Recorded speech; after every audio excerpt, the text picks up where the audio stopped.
नमस्कार सर्वांना. मार्गशीर्ष महिन्याच्या सर्वांना हार्दिक शुभेच्छा. तर आज तिसरा गुरुवार होता आणि मला खूप छान असं वाटत होतं, पॉझिटिव्ह एनर्जी आल्यासारखं. तर बाहेर पण जायचं होतं सगळं देवीचं सामान आणायला आणि छान अशी साडी नेसले होते, कारण देवीचे सण असले ना साडी नेसायला खूप छान वाटतं. तर साडी कशी वाटते मला नक्की कमेंटमध्ये सांगा. तर मेकअपमध्ये एक गोष्ट राहिलेली आहे, तर ती लावल्याशिवाय मेकअप पूर्णच होत नाही, ते म्हणजे सिंदूर. सिंदूर लावलं ना चेहरा कसा असा उठून दिसतो. तर आता पूर्णपणे रेडी झाले आणि म्हटलं आता रांगोळी काढून घ्यावं बाहेर. हळदीचं लेपन वगैरे करून घेतलं आणि छान अशी रांगोळी काढली व्हाईट कलरमध्ये आणि फुलं ठेवले. तर फुलं पण छान रंगीबेरंगी होते आणि खूप छान असं हळदीचं लेपन केलं ना, एवढं छान वाटतं ना, पॉझिटिव्ह एनर्जी आल्यासारखं वाटतं आणि घर पण एकदम सुंदर दिसतं. तर अशी मी रांगोळी काढून घेतली. तर आज तिसरा गुरुवार आहे आणि अजून एकच गुरुवार राहिलेला आहे. तर यावेळेस 4च गुरुवार होते ना, तर 5-6 असले ना छान वाटतं, पण ठीक आहे. प्रसाद म्हणून देवीला देवीच्या आवडीचाच स्वयंपाक केलेला आहे मी, ते पण नैवेद्य वगैरे दाखवायचे.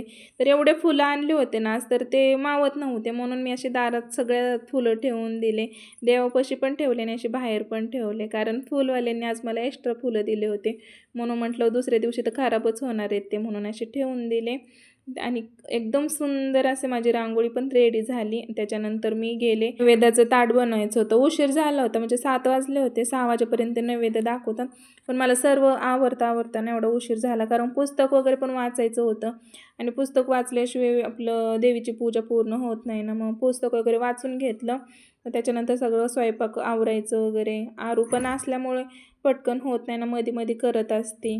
जेवणामध्ये बनवलेलं होतं चवळीची शेंग, गवारीची सुकी भाजी आणि खीर बनवली होती, चपाती. कारण की खीर देवीला बनवावंच लागतं, कारण तोच प्रसाद दाखवावा लागतो.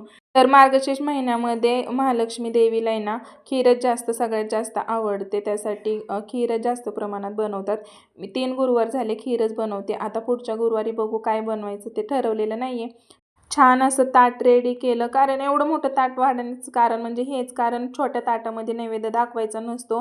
मोठ्याच ताटामध्ये नैवेद्य दाखवून देवाला ते ठेवून नंतर आपल्याला ते अर्ध्या तासाने किंवा 1 तासाने तेच ताट आपल्याला उपवास सोडण्यासाठी घ्यायचं आहे.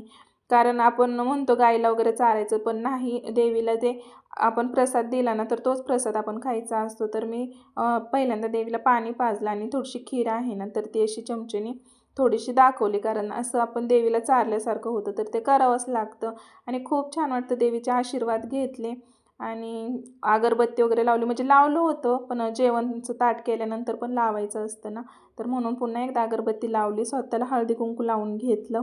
आज खूप छान दिवस गेला. तर व्हिडिओ आवडल्यास लाईक कमेंट करा. तर भेटू अशाच नवीन एका व्हिडिओमध्ये. तोपर्यंत काळजी घ्या सर्वांनी.